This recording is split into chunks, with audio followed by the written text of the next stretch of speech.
Você está chegando agora na geotecnia, ou mais especificamente no ramo de estabilidade de taludes, e está começando a estudar esse assunto agora, mas está tudo um pouco vago ainda? Vem comigo que a gente vai esclarecer esse assunto nesse vídeo.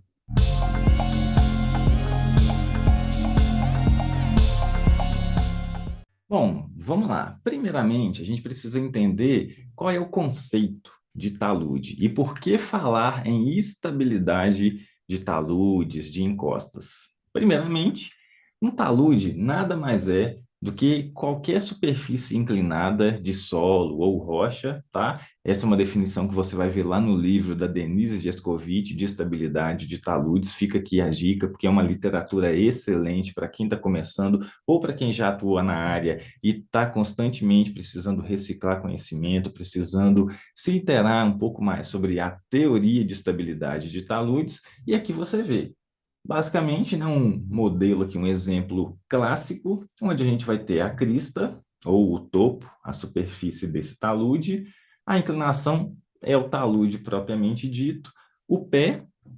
Aqui a gente tem uma superfície de ruptura. Se a gente está estudando estabilidade de uma estrutura de um maciço desse, essa estabilidade vai ser analisada a partir de superfícies de deslizamento, que podem ter formatos diferentes. Não é sempre que você vai ter uma ruptura o mais próximo, assim, de um formato circular. Então, essa seria a superfície de ruptura que separa uma massa instável de uma massa estável, e aqui a gente tem a representação daquilo que seria a massa escorregada, na possibilidade desse rompimento, desse deslizamento desse talude. E aí, esse talude pode ser natural, quando for natural nós vamos chamar de encostas, ou pode ser construído pelo homem. Então, um talude de corte ou aterro, tá? E ou aterro.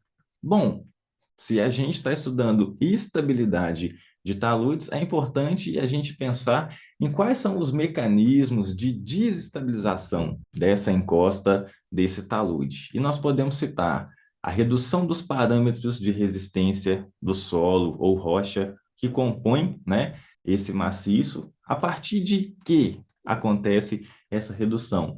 A partir de intemperismo, seja ele químico, físico, uma atuação dos dois, mudança na geometria do talude, por exemplo, cortes no pé desse talude, aterros no topo por conta de sobrecargas, mudança na inclinação dessa encosta. Então, se você tender a deixar cada vez mais íngreme, cada vez mais inclinado esse talude, isso também vai gerar uma alteração no estado de tensões e a possibilidade de ruptura, vibrações, seja aí por terremotos, explosões, esse tipo de controle, de monitoramento, de estabilidade é muito comum em áreas de mineração, justamente por conta das explosões em processo de lavra. Elevação do nível piezométrico desse talude ou encosta. Por quê? Porque todo o nosso estudo aqui de estabilidade, ele vai ser pautado na resistência ao cisalhamento desses materiais. Então, quando você tem uma elevação do nível piezométrico, uma elevação do nível d'água nesse talude, o que que vai acontecer?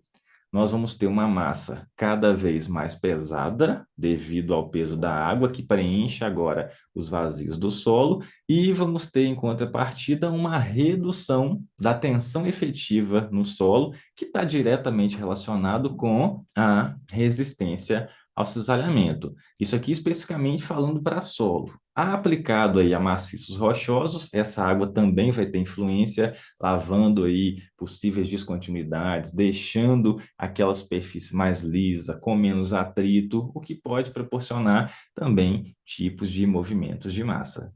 E além disso, nós podemos citar também, especificamente aqui a casos de barragens, rebaixamento rápido. O que que esse rebaixamento rápido pode proporcionar como uma desestabilização, como uma ruptura de um talude de uma barragem? Se hoje você tem uma barragem operando com uma certa cota de reservatório, uma cota de projeto, e de repente é necessário esvaziar rapidamente esse reservatório por conta de cheias ou qualquer outro motivo, o que que vai acontecer é que A taxa de redução do nível d'água nesse reservatório não vai ser a mesma que essa taxa de redução dentro do maciço, porque geralmente nós estamos falando de barragens compactadas com material impermeável, com uma argila de muito baixa permeabilidade. Então, essa redução da poropressão ou do excesso de poropressão dentro do maciço, ele vai ser dissipado com uma taxa diferente daquele rebaixamento no reservatório.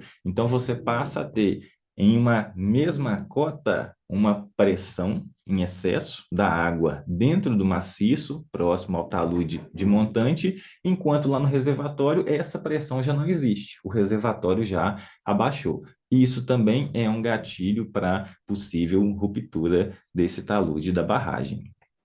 Bom, agora, quanto à geometria da superfície de ruptura, um talude não vai romper, como a gente comentou, simplesmente e tão somente como uma forma mais circular possível. Ele pode apresentar uma ruptura com uma geometria bem diferente de circular, principalmente se a gente estiver trabalhando com maciços rochosos. Então, a gente pode falar aqui, ó, que um talude pode romper com um formato circular. Isso aqui é o caso típico de solos mais homogêneos.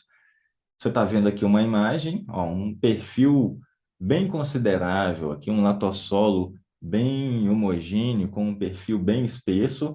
Então, a ruptura foi circular, né? Por foto é meio complicado ver, mas lá no campo a gente consegue observar isso aqui, ó. Você vê uma coroa, né? E exatamente circular, Clinge? Não, vai depender da anisotropia do material. Quanto mais anisotrópico ele for, mais essa ruptura ou essa forma, né, tende a ser mais achatado para vertical, para horizontal. Além de circular, nós podemos ter uma ruptura planar, principalmente quando esse maciço é rochoso ou então o solo herdou aquelas características, aquela estrutura, as descontinuidades dessa rocha, e aí a gente pode ter uma lasca, uma massa rompendo sobre uma superfície mais plana. Nós podemos ter rupturas mistas, que pode ser um combinado de uma ruptura circular ou muito próxima de circular com uma ruptura planar. Pode ser de formato espiral log, pode ser de formato multiplanar, entre outros. Agora, em relação ao método de análise, nós vamos trabalhar aqui na teoria de estabilidade de taludes com duas formas principais ou duas abordagens principais para se determinar um fator de segurança em estabilidade de taludes. Essas abordagens são equilíbrio limite e análise de tensões ou análise de tensão-deformação. O que vai ser o método de equilíbrio limite? Ele é exatamente o foco desse vídeo, é onde a gente vai concentrar o nosso estudo. A análise de tensão ou tensão-deformação é uma abordagem muito utilizada por método de elementos finitos, elementos discretos, onde você vai discretizar o seu modelo, discretizar o seu talude a partir desses elementos, seja eles elementos finitos, elementos discretos, elementos de contorno, e nós vamos estudar qual é a influência de forças, qual é a influência de tensões no deslocamento nodal, no deslocamento ponto a ponto desse maciço, que vai representar para nós um todo. Então, a partir desses esforços, dessas tensões, quais são os deslocamentos, quais são as deformações causadas, e essas deformações são aceitáveis para um projeto de solo grampeado, para um atirantamento, para um recalque de uma barragem ou outra qualquer estrutura geotécnica. Beleza? Então vamos lá explorar um pouco mais essa metodologia de equilíbrio limite. O que vem a ser, portanto, o método de equilíbrio limite? Ele vai consistir em uma análise de equilíbrio de uma massa de solo ou rocha. Que massa que é essa? Vai ser uma massa delimitada a partir da existência de uma linha de escorregamento que pode ter formato planar, circular, espiral log, mista, como nós comentamos, e ela vai delimitar acima dessa linha uma massa instável, que é aquela massa a ser escorregada, do restante do maciço, que é a porção estável. E essa massa instável, né, a ser escorregada, ela vai se movimentar como um corpo rígido a partir da gravidade. Então, o peso desse material vai fazer total influência para nós aqui nessa análise de estabilidade. E uma abordagem característica para nós aqui no método de equilíbrio-limite é se trabalhar com a divisão desse solo ou massa de solo ou rocha em fatias. Então, nós vamos subdividir a nossa massa instável em fatias. Para quê? Para que a gente tenha controle das forças, dos esforços atuando ali em cada porção dessa massa, tá? Ou de uma forma mais discretizada do que simplesmente determinar toda uma área, todo um volume, toda uma massa dessa cunha, desse material acima dessa superfície, tá? Então, é uma facilitação, é uma simplificação de cálculo e nós vamos ver como que isso vai ser feito. E em equilíbrio limite, nós vamos trabalhar basicamente com duas condições de equilíbrio. Vamos trabalhar com equilíbrio de forças e também com equilíbrio de momentos. Em relação ao equilíbrio de forças, ele é feito por meio de uma análise de equilíbrio em cada fatia. Então, você está vendo aqui um exemplo das forças atuando aí nessas fatias. Nós vamos ter o peso de cada uma dessas fatias. Como é que eu determino esse peso, Klinger? Você vai precisar da densidade desse material, o peso específico. Você vai precisar da área dessa fatia. Então, se você tem essa área e tem essa densidade ou esse peso específico, você calcula o peso. Por quê? Qual é a relação entre peso específico, peso dessa fatia e área? A relação, na verdade, é entre peso e volume. Só que, como no nosso caso aqui, ó, nós estamos falando de uma abordagem aplicada a análises 2D, equilíbrio limite também pode ser aplicado lá a três dimensões, né, ao 3D. Mais especificamente, nesse caso, nós estamos falando de uma abordagem em duas dimensões. Então, qual é a terceira dimensão aqui? É perpendicular à sua tela. Por isso, todo esse estudo de estabilidade vai ser feito a cada metro linear lá do seu talude. Então, o que você está determinando para uma seção aqui, ele se aplica a um metro linear aí lá no seu campo, ok? Por isso, se você tem o peso específico do material que compõe aqui essas fatias e também tem a área, você determina aí o peso da fatia. É possível também se quantificar os esforços entre as fatias, como forças interlamelares de atrito, empuxo entre elas, a normal, a base de cada fatia, esforços cisalhantes relacionados aqui com a resistência desse material e também a poropressão vai poder ser levada aqui em consideração. Bom, já em relação ao equilíbrio de momentos, ele é feito comparando o somatório dos momentos estabilizadores ou momentos resistentes com os momentos instabilizadores. E aí, basicamente, o que nós fazemos é, bem didaticamente falando, é como se você pegasse um compasso, abrisse o seu compasso com um determinado raio, colocasse a ponta seca do compasso em uma região fora do seu croquis, do talude, e traçasse um círculo, ou um segmento de círculo. Depois que você faz esse traçado, você vai vir dividindo essa massa delimitada em fatias. E é a partir daí que nós fazemos a determinação desses esforços e desses momentos. Então, você vai ter momentos resistentes e momentos atuantes. Como é que eu determino o momento? Vai ser o braço vezes a aplicação dessas forças. O que vem a ser o fator de segurança? Basicamente, vai ser a análise do somatório de momentos resistentes ou estabilizantes em relação aos momentos atuantes. Esse é o beabá aqui para nós da metodologia ou do método de equilíbrio limite. E, basicamente, dentro dessa abordagem, nós temos diferentes formas aplicadas a cada tipo de talude, a cada situação no campo, para se determinar esse fator de segurança. A primeira delas, e mais trivial, de acordo com a literatura, é o método dos blocos rígidos, que consiste basicamente em você fazer um equilíbrio desses blocos aqui, em função da sua superfície, em função da resistência, do atrito entre esses blocos, do peso desses blocos e calcular um fator de segurança. Bem simples. Uma outra metodologia é de talude infinito. O que vem a ser um talude infinito? É aquele talude onde você tem uma extensão muito maior do que a espessura desse talude.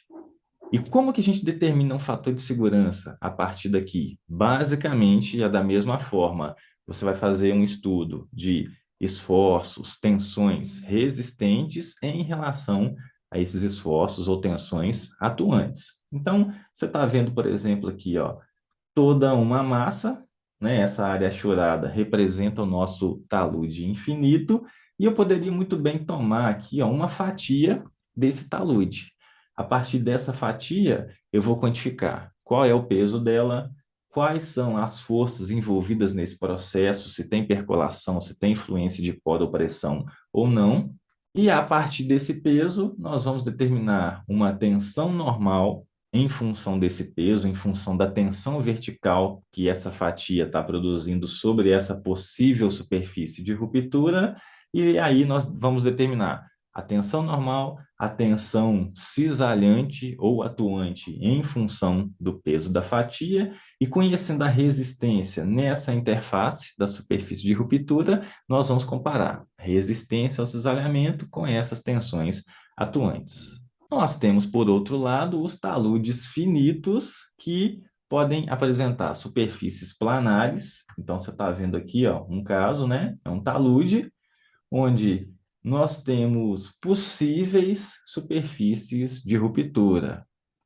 Me dá um exemplo, Klinger. Isso aqui pode ser uma descontinuidade lá em um maciço rochoso, e essa descontinuidade não tem um material resistente de preenchimento, ou esse material é de baixa resistência relacionado, né, ou comparado ao restante do maciço, e toda uma massa pode se deslizar sobre essa descontinuidade. De que forma? Em um formato o mais planar.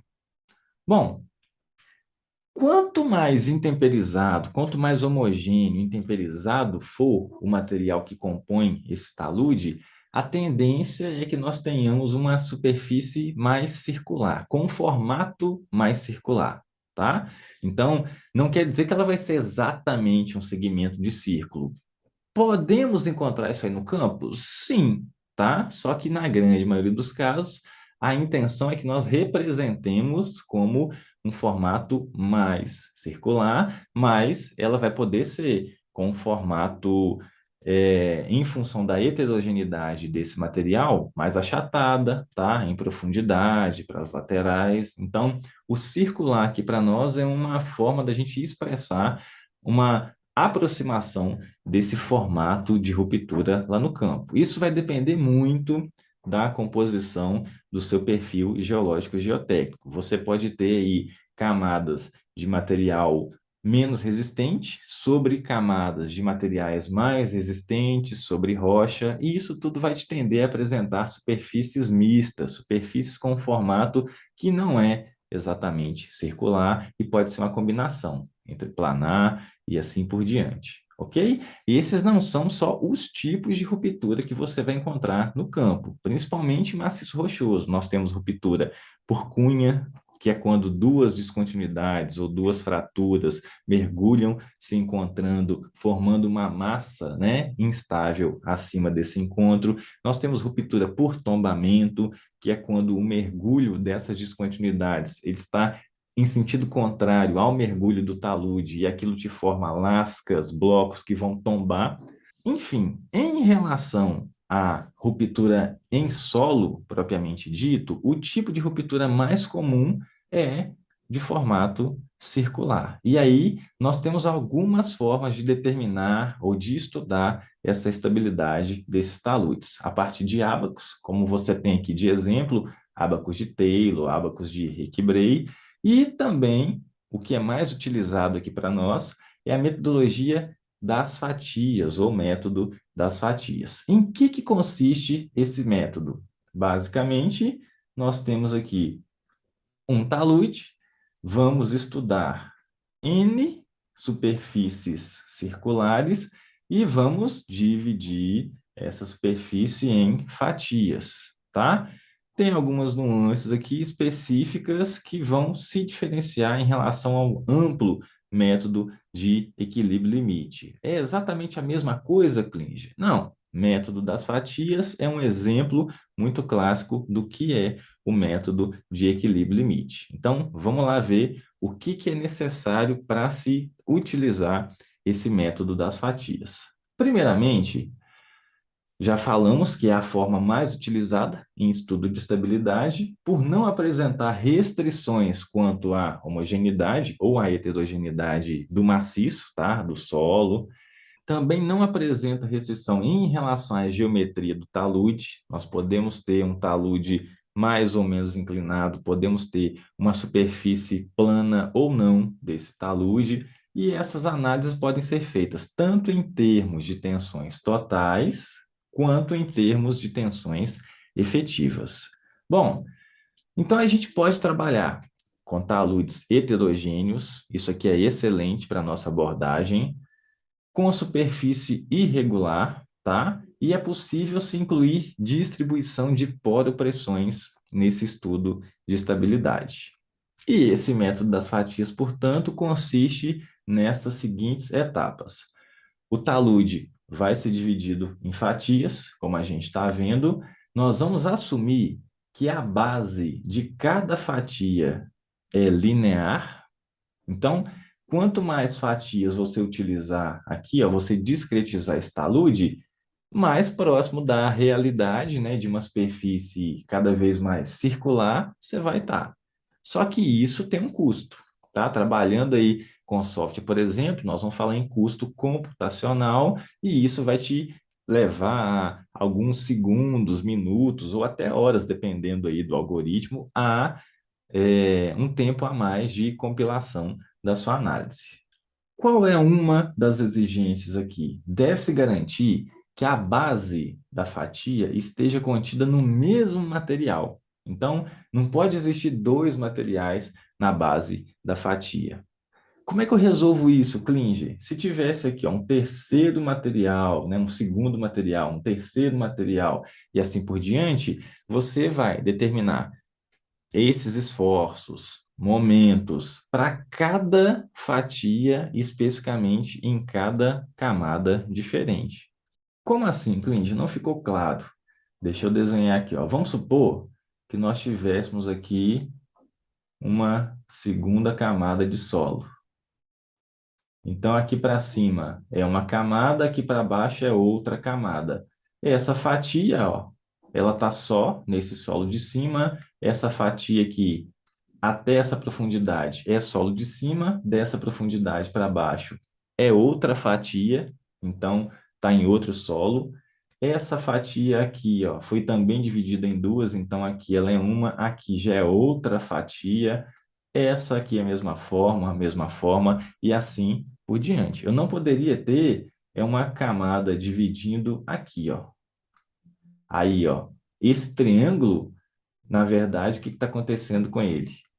Ele está nesse solo de cima e está nesse solo de baixo. Não, está errado. Você tem que voltar e fazer essa divisão mais correta. Bom, e além disso, nós vamos realizar o equilíbrio de forças em cada fatia, assumindo que as tensões normais na base de cada uma delas são geradas pelo peso próprio do solo, tá? Da fatia. E ainda nós vamos calcular o equilíbrio do conjunto, tá? De toda essa massa por meio da equação de equilíbrio de momentos em relação ao centro de um círculo. Lembre disso? E vamos considerar os pesos e as forças tangenciais aqui na base dessas fatias. Klinger, vai ser sempre em relação à base das fatias? Sim, porque essa é a área, é a zona ou é basicamente aqui a região de interesse para nós. Então, lá no campo, a ruptura não vai ser exatamente em relação a uma superfície, em uma linha, é uma região. Só que isso aqui é uma simplificação no método de equilíbrio limite para que a gente possa determinar esse fator de segurança, ok? E se você quiser ver como que esse cálculo na mão funciona, aqui em cima tem um card que é um vídeo com esse título, Método de Felênios calculando o fator de segurança à mão. Você pode acessar e você vai ver como que esse cálculo é feito desde o traçado de um círculo, a divisão das fatias e a determinação de todas as forças envolvidas para se calcular esse fator de segurança. E nós temos métodos clássicos aqui das fatias que vão poder nos permitir a determinação desse fator de segurança. Todos aqui são autores, criadores desses métodos de interação entre forças, esforços nessas fatias para nos dar a obtenção de um fator de segurança. Então, basicamente, de que a gente está falando? Você vai ver aqui uma tabelinha comigo, com esses e outros métodos, e eles vão considerar ou não, na sua metodologia, o equilíbrio de forças e momentos. Então, nós vamos ter métodos mais simplificados, métodos que desconsideram a interação entre essas fatias no campo, como é o caso do método ordinário ou método de Felênios, e esse método ele não trabalha na sua abordagem com equilíbrio de forças, mas trabalha com equilíbrio de momentos. Método simplificado de Bishop, ou de Bishop simplificado, também não trabalha com equilíbrio de forças, mas trabalha com equilíbrio de momentos. E quanto mais rigoroso for o método, mais trabalhoso ele vai ser, então por isso ele vai trabalhar tanto com equilíbrio de forças quanto com equilíbrio de momentos. É o caso, por exemplo, do método de Spencer, Morgenstern-Price, amplamente utilizado aí, método de Sarma, Jambu generalizado, ok? Esses são alguns exemplos que vão trabalhar de forma mais rigorosa. E por isso, a maioria deles aqui vai acabar precisando de um software ou de um apoio computacional para se poder executar todos esses cálculos, esses cômputos e nos gerar aí um fator de segurança. Bom, falando em ferramenta computacional, o que nós podemos citar? Nós podemos citar GeoStudio, da Sequent, podemos citar Slide 2, da Rock Science, tem alguns outros softwares também chegando aí no mercado, como IRCAM, Plaxis também trabalha, o Plaxis LE trabalha com equilíbrio limite, entre outros. Mas, especificamente falando aqui do GeoStudio, como que esse software vai trabalhar a partir de toda essa teoria de estabilidade de taludes na determinação desse fator de segurança? Vamos lá. Existem pelo menos 4 formas diferentes de se fazer isso. Nós vamos mostrar aqui uma das pioneiras, uma das primeiras que foi desenvolvidas, e ela consiste em traçar uma malha ou a chamada grade de centros e uma outra caixa aqui de raios, abordando a nossa área de interesse, que é o talude. Vamos lá, é o seguinte, cada ponto dessa malha ou dessa grade de centros representa o centro de uma circunferência. Então, olha só, aqui a gente pegou, por exemplo, esse ponto 16, ele representa o centro desse círculo, e você vai observar que esse círculo está tangenciando uma dessas linhas aqui da chamada caixa de raios. Então, o que o software vai fazer é combinar um ponto dessa malha de centro com cada uma dessas linhas aqui da caixa de raios. Então, ele vai tangenciar cada uma dessas linhas e vai te dar um fator de segurança. Vai apresentar para a gente um fator de segurança. Por default do software, por padrão, ele vai te dar como resposta o fator de segurança mínimo ou fator de segurança crítico. Então, ele vai fazer uma série de análises aqui, repetidamente, por isso que isso tem que ser computacional, ninguém vive fazendo isso aqui à mão hoje, não me interprete mal, né? Estamos falando aqui que com o auxílio dessas ferramentas você tem a agilidade, você tem ganho de tempo aí nas suas análises, nos seus projetos. Então, basicamente, é isso que o software vai fazer nessa busca chamada de grade e raios. Estabelecemos aqui uma malha de centro e vamos estabelecer também uma região para se traçar essa caixa de raios. Então, vamos ver lá dentro do GeoStudio como que isso funciona? Vem comigo. Então, eu modelei aqui um talude com duas camadas de solo, tá? Dentro do software, tem aqui um nível d'água e, basicamente, o que que você precisa para fazer esse tipo de análise? Primeiramente, você precisa da topografia do terreno. A partir de uma planta plana e altimétrica, você vai traçar aí perfis topográficos de interesse. Depois que você tem esse perfil, você vai proceder para uma campanha de sondagens para se delimitar ou se determinar qual é a profundidade dessas camadas, quantas camadas você vai ter no seu problema, qual é o mergulho dessas camadas. Então, determinamos o perfil topográfico, determinamos o chamado perfil geológico geotécnico a partir dessas sondagens.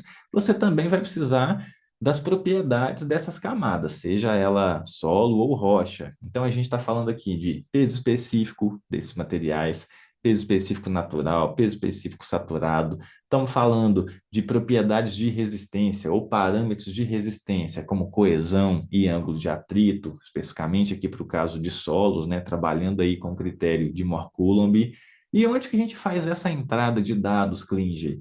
Aqui em dados, materiais, eu vou escolher um material, chamei aqui, ó, simplesmente de solo 1 e solo 2. O solo 1 é esse de cima e o 2 é o de baixo.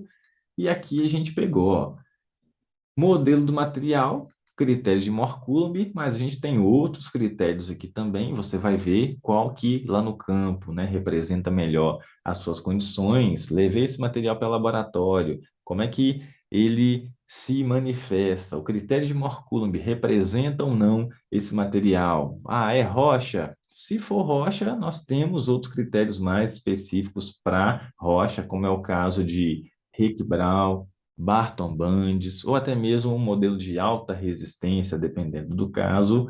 Mas em relação a Mohr-Coulomb, a gente vai entrar com a coesão desse material, com o ângulo de atrito, com o peso específico desses materiais. Joia? E depois que você traça, né, você delimita o seu modelo com topografia, perfis geológicos geotécnicos com esses materiais, a gente vai configurar o software para nos dar aquela resposta de fator de segurança. Aqui a gente está trabalhando com o módulo Slope W dentro do GeoStudio. Nós temos possibilidade de trabalhar também com análise de percolação, com análise de tensão-deformação nos módulos SIP-W e Sigma-W, respectivamente. E, basicamente, o que que a gente vai precisar fazer de configuração aqui dentro? Nós temos aqui informações em relação ao peso específico da água, né? Se eu tenho um nível d'água aqui, eu quero trabalhar, eu vou precisar trabalhar com esse peso específico, no nosso caso, água. Então, 9,81, né, quilos por metro cúbico aproximadamente. Em superfície de pesquisa, nós temos que analisar qual é a direção do movimento. Então, eu quero fazer uma análise aqui, ó, de estabilidade, pensando como que essa ruptura vai poder acontecer. Nesse talude, a ruptura deve acontecer daqui para cá. Concorda? Não tem como a ruptura acontecer da esquerda para a direita. Então, por isso que já está marcando aqui, ó. Ou se não tivesse, a gente vinha aqui e mudaria. Da direita para a esquerda. E opção de superfície de pesquisa.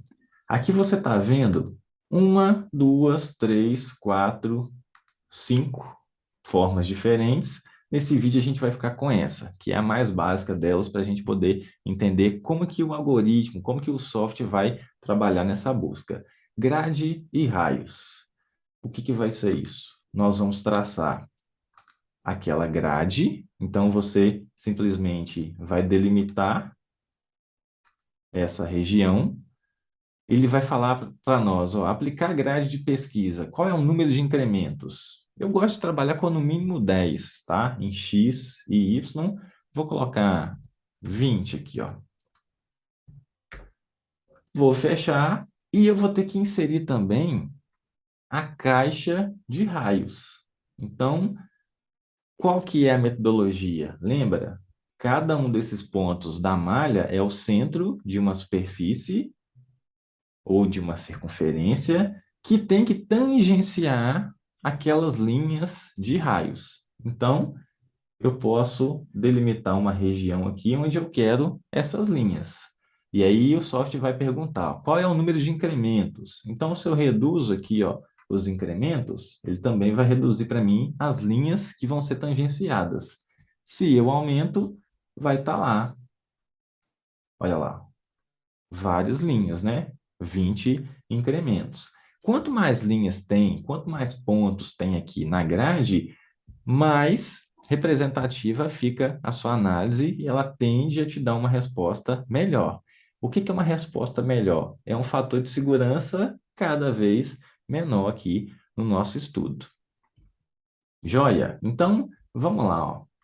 Já fizemos as configurações básicas do software, a gente vai iniciar a nossa análise e aqui está a resposta, ó, está o resultado. Olha que bacana.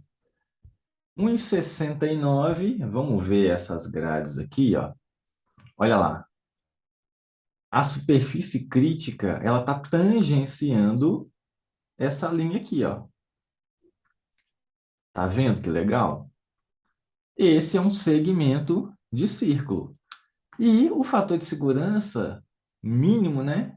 Ele está caindo nesse centro aqui, ó. Essa superfície está atrelada a esse centro de circunferência e o fator de segurança é 1,69. Ok. Agora, qual foi o método de estabilidade que nós utilizamos? Foi Fellenius, Morgenstern Price, Bishop? Como é que a gente vê isso? Aqui em dados do projeto, já vem para nós aqui, ó, tipo de análise. Morgenstern Price já vem como default por ser um dos métodos mais rigorosos, mas você também pode escolher todos os outros aqui, ó. Então, você pode escolher aí qual método você deseja utilizar. Joia? Então, voltando aqui para o nosso resultado, está lá o fator de segurança de 1,69. Beleza. Tem como melhorar mais esse fator de segurança ou essa superfície? Aqui a superfície está caindo só dentro de um mesmo material, né? Mas e se eu quiser verificar se de fato esse mínimo fator de segurança ele está relacionado com a superfície circular? Será que não poderia ser não circular? Como é que a gente faz esse tipo de verificação? A gente otimiza essa superfície. Então, posso voltar aqui em dados, projeto, e eu vou otimizar a posição da minha superfície crítica. Sendo assim, vou rodar mais uma vez a análise e vamos ver se esse fator de segurança vai se manter em 1,69 ou ele vai sofrer alguma alteração. Vamos lá. Olha aqui, ó. Deu uma pequena reduzida, né? 0,02 no fator de segurança. Mas você vai ver que a superfície agora não está tangenciando exatamente aquele raio traçado. Nem esse raio aqui, né? Nem essa tangente de cima e nem essa aqui de baixo. Por quê? Porque nós otimizamos. Então, ele achou, para essa região que nós apresentamos, uma tangente aqui entre as duas linhas que nós traçamos, tá? Isso é uma otimização da análise e você observa que o formato agora está um pouquinho diferente, né? Ele está menos circular do que o anterior. Beleza, Clinge, o que que significa esse fator de segurança de 1,67? Quer dizer que você tem a resistência ao longo dessa superfície de ruptura na ordem aí de 67% superior às forças ou às tensões atuantes. Então, a gente está em campo de estabilidade. Se esse fator de segurança é maior do que 1, campo de estabilidade. Se ele é igual a 1, condição de ruptura. E fator de segurança menor do que 1, lá no campo, isso não tem significado físico. pô, a sua análise, o seu talude, né, já deveria ter rompido. Então, para fins de projeto, para fins de software, software aceita qualquer coisa. Você pode achar que um fator de segurança de 0,7. Então, o que que isso quer dizer? Quer dizer que se você tentar projetar isso lá no campo, isso não vai dar certo, tá? Você estaria chegando aí, você atingiria condição de ruptura em função daquela geometria, daqueles materiais contidos lá no seu talude. Mas o software é um software de verificação para aquela situação, para aquela inclinação do seu talude, do seu projeto. Ficaria estável lá no campo, sim ou não? Baseado nesse fator de segurança, baseado nessa resposta, é que a gente vai tomar essa decisão.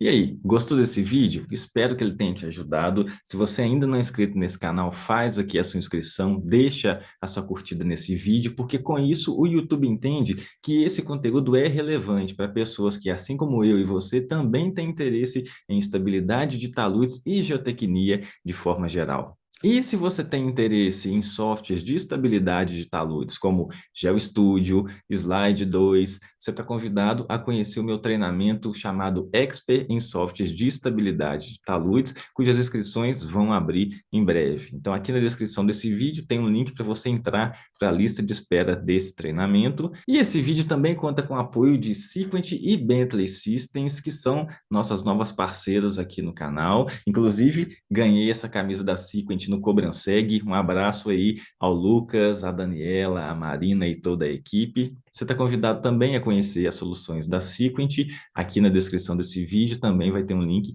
para que você possa entrar em contato, fazer cotações e tirar suas dúvidas aí sobre essas soluções. Um abraço e até a próxima.